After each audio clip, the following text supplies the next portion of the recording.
অর্পিতা আমার আবার নতুন একটা ব্লগ নিয়ে চলে এসেছি। সবাইকে স্বাগত তিন্নি মিন্নি ব্লগে। তো এই ব্লগটা ছিল আমার অনেক দিন আগে শ্যুট করা, কারণ আমি যখন বৃন্দাবন গিয়েছিলাম তখন ভিডিও এটা শ্যুট করা, যেহেতু কিছু প্রবলেমের জন্য আমি দিতে পারিনি, এতদিন পরে দিচ্ছি। তো এটা ছিল আমরা দিল্লির থেকে বৃন্দাবন যাচ্ছিলাম, এই যে দিল্লির হাইওয়ে বাইপাস, তো এখান দিয়ে যাচ্ছিলাম। তো আমি এগুলো শ্যুট করেছি। দেখো এখানে কি সুন্দর ওয়াক করা, পাথর কেটে কেটে মার্বেল কেটে কেটে কি সুন্দর ওয়াক করা, এক এক রকমের এক এক ডিজাইন। তো এগুলো দেখাচ্ছিলাম। এই যে চলে এসেছি এখন বৃন্দাবন। এই যে বৃন্দাবনে হনুমান মন্দির, ঢুকতেই আমরা হনুমান মন্দির পেয়েছি, দর্শন করে তারপরে যাচ্ছি হলো বৃন্দাবন দেখতে। তো এটা বৃন্দাবনের বাকি বিহারী মন্দিরের আগে একটা মন্দির ছিল, তো সেখানে আমরা দাঁড়িয়েছি। এখন এখান থেকে যাব হলো বাকি বিহারী মন্দির। তো এটাও একটা বৃন্দাবনেরই একটা রাংমহল বলে, এটাকে রাংমহল না কি মহল বলে ভুলে গেছি, কিন্তু বলেছিল আর কি, যে আমাদের গাইডটা বলেছিল। তো এখানে গিয়েছিলাম। তো এখান থেকে সিধা আমরা বাকি বিহারী মন্দির গিয়েছি, যেহেতু ওখানে ক্লিপটা নিতে পারিনি, অনেক ভিড় ছিল বলে। তো আমরা ওখানে বাকি বিহারী দর্শন করে এখানে প্রেম মন্দির চলে এসেছিলাম। এই যে প্রেম মন্দির, দেখো কি সুন্দর গেট, মানে কি সুন্দর ভিতরে, মানে দৃশ্য দেখে তোমরা মনমুগ্ধ হয়ে যাবে।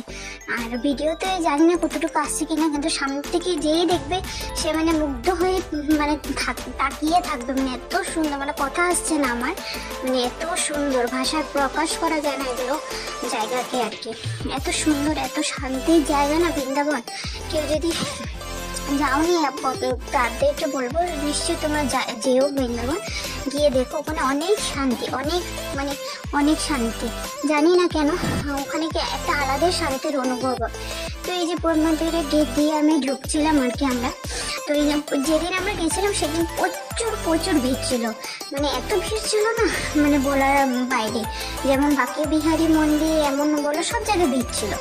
তো এই যে প্রেম মন্দিরটা, এটা বিশেষ করে রাত্রেবেলা এসো, কারণ রাত্রেবেলা এটা দেখতে খুব ভালো লাগে। দিনের বেলার থেকেও রাত্রেবেলায় বেশি মুগ্ধ হয় এই জিনিসটা দেখতে।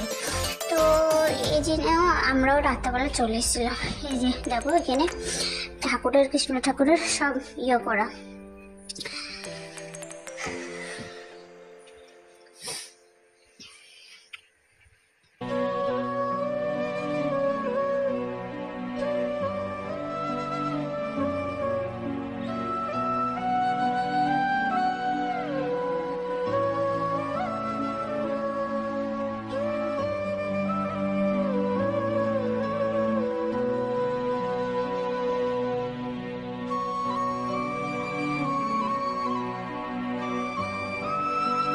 এই যে দেখো, আমি যখন প্রথম এই জিনিসটা দেখেছি না, আমার মনে হয়েছে কি রাধাকৃষ্ণ অবিকল মানে দোল খাচ্ছে, এমন মনেই হচ্ছে না যে এটা কোনো কারেন্টের দ্বারা চলছে বা কিছুর জন্য হচ্ছে, কিন্তু দেখে মনে হচ্ছে যাতে ওরা নিজেরাই দোল খাচ্ছে নিজে।